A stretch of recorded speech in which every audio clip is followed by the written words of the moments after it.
Hey, this is Sky. Welcome to my YouTube channel. It's Monday afternoon. I had to think for a minute, what day is it? Going through these storms, you kind of lose track of time, lose track of days. We're trying to get back to normal. It's a regular work day, regular Monday for me. There's a lot of people that still don't have power. My brother doesn't have power right now. He's super bummed. His wife is even more bummed. He can handle it. She can't handle it as well. I certainly hope that they get power back. I offered for them both to come stay here, but they don't want to. They'd rather stay in their condo, even if it doesn't have electricity. But I feel sorry for the people that are underwater. There's still some people that have their houses in 16 inches of water. They walk through their living room and the water's up past their ankles, almost to their knees. I luckily have none of that.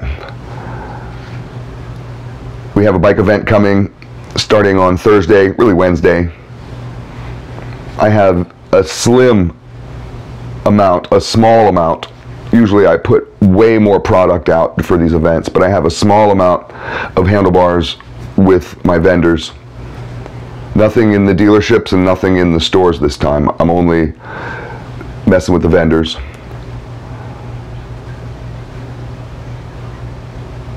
You know, maybe it's the storm that put some people in a good mood. When they're in recovery mode, people kind of have this helping kind attitude. You definitely see it around here, but I'm in a very small town. And people say hi to each other, we open doors for each other, and sure, there's jerks.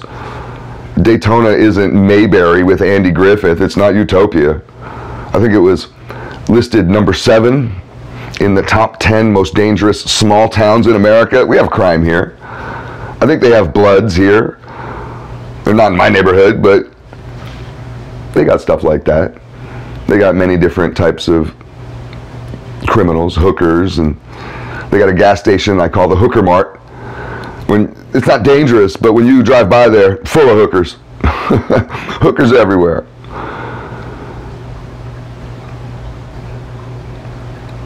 But people have been in kind of a good mood.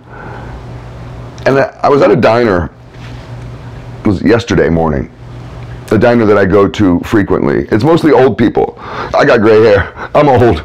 I'm the youngest guy by 20 years of anybody in that diner. Even the waitresses are older than me.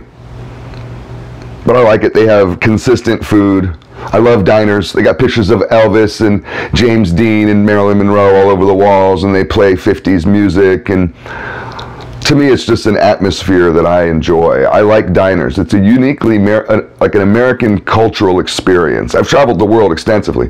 Oh, I've been to Africa. I've been around the world. A whole trip around the planet. Twice. More than once. I've done some really cool vacations. Diners are an American thing. I love them. You don't have to love them, but I love them. I'm happy as a clam just eating a burger and some fries in a diner. This guy sits down next to me. He's got a Trump hat and a Trump shirt. He's all about Trump. I don't talk politics to people. I don't care. I'm rather apathetic.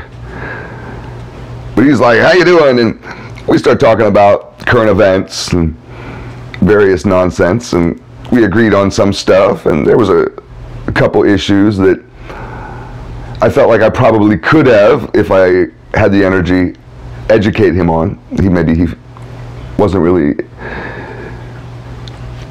living in the truth. He was living in a conspiracy world, but who cares? I don't care what you believe. It's not my job to lead you anywhere. But we had a very pleasant conversation, just chatting in between bites of bacon and eggs and stuff.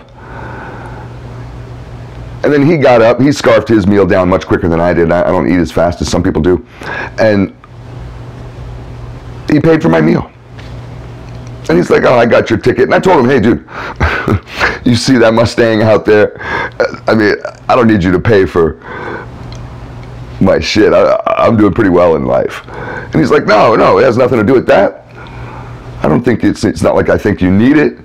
It's just a kindly act. I'm not used to people doing nice things for me. So I was a little taken back, and I was like, okay, well, thank you. I owe you. So the next time I see that dude, if I see him again, absolutely, I'm buying his breakfast. Absolutely.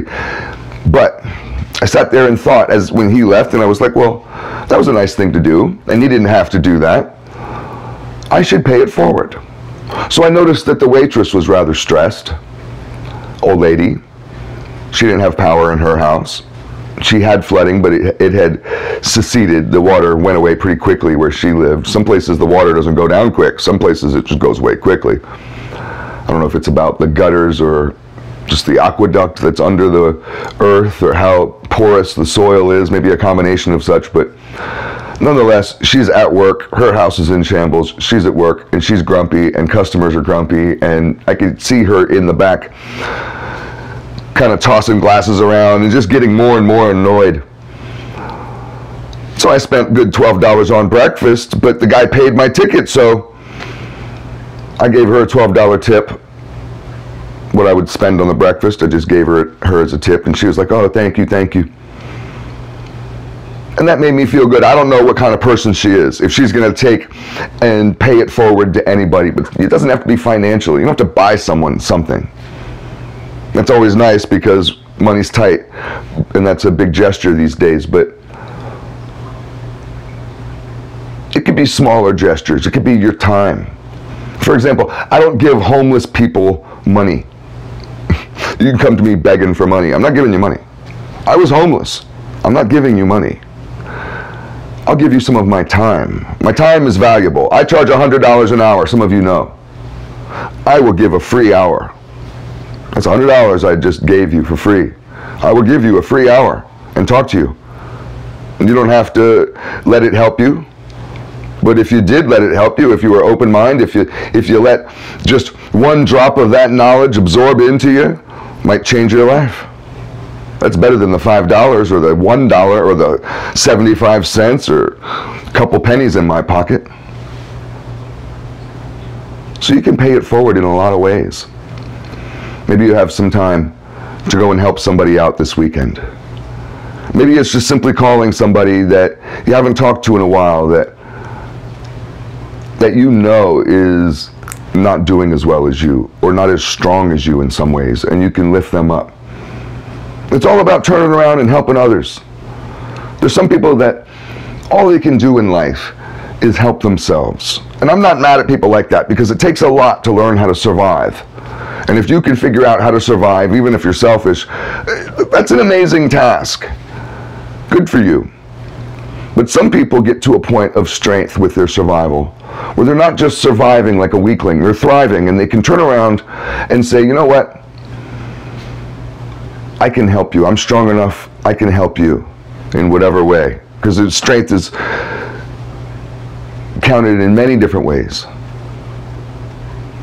This is the difference between post-traumatic stress, managing your triggers with post-traumatic stress, which is an amazing task.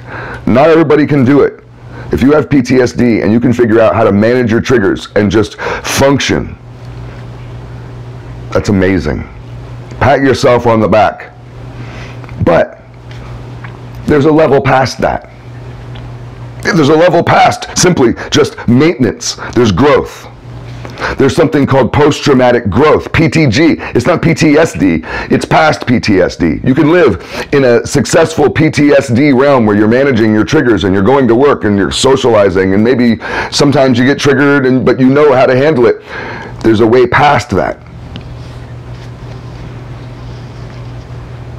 And there's a realization attached to it and there's action attached to it. So the realization is that you realize that everything that hurt you, that broke you, that destroyed you, that caused the trauma to begin with, is the very thing that made you stronger, and that you wouldn't have become the strongest version of yourself right now, who you are today, if not for what had happened. That awful thing that you used to cry about, that you used to wish had never happened. God, why did that happen to me? Now you're saying, thank God that happened to me because it made me this strong man. So that's the mental shift. And then there's an action tied to that mental shift where you realize, maybe I won't just climb over this wall, this hurdle, and walk off patting myself on the back because I did it. Some of you, that's all you can do. Some are strong enough to know they can go back and forth on that wall. They can stay on the top of the wall and be there with a hand down to whoever else needs help up. You need a help, brother. Come on. I got you. Grab my hand. I got you, homeboy. Food for thought.